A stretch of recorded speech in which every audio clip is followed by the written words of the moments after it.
Oggi il primo torneo burraco sotto le stelle qui in piazzetta San Calogero a Porto Empedocle. Ecco, da cosa è venuta questa idea e perché questo evento?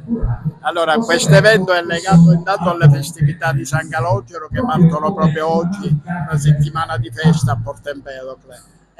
Noi per la prima volta ci cimentiamo in questo gioco perché a Porto Empedocle è nato da poco, da 3 mesi, presso la sede dell'ammiraglio Sciancula, che è diciamo un circolo di empedoclini che fortemente l'abbiamo voluto, però ci stiamo cimentando, questa è la prima esperienza, speriamo vada tutto bene.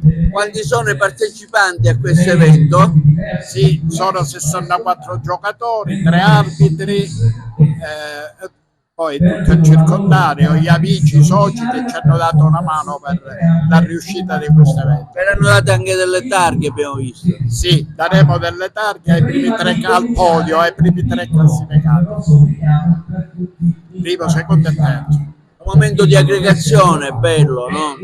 Ma sicuramente è un momento di associazione e chiaramente anche è un gioco di passatempo dove per lo più uno ammazza quelle ore pomeridiane, magari per i pensionati, per i giovani, è un momento di aggregazione principalmente. Senti, c'è stata anche la collaborazione dei Tamburinara.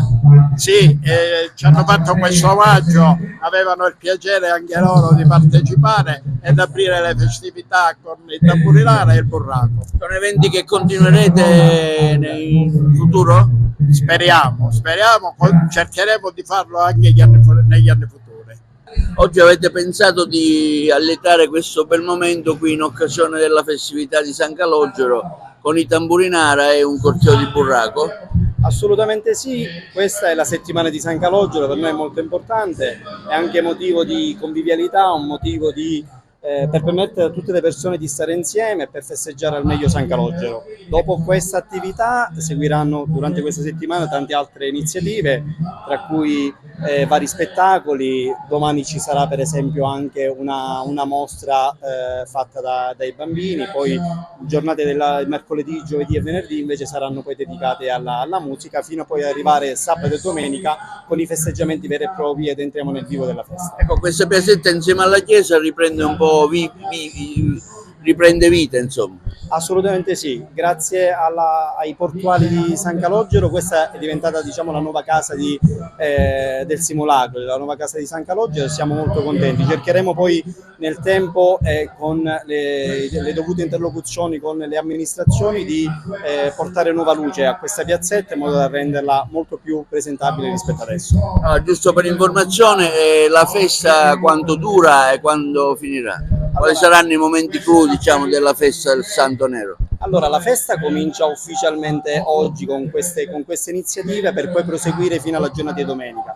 Precisiamo solamente che la festa vera e propria, quindi con il passaggio del Santo lungo tutte le vie della città, sarà nella giornata di sabato e domenica, mentre venerdì ci sarà la processione, quindi un momento di preghiera che accompagnerà San Calogero dalla casa portuale fino alla chiesa madre.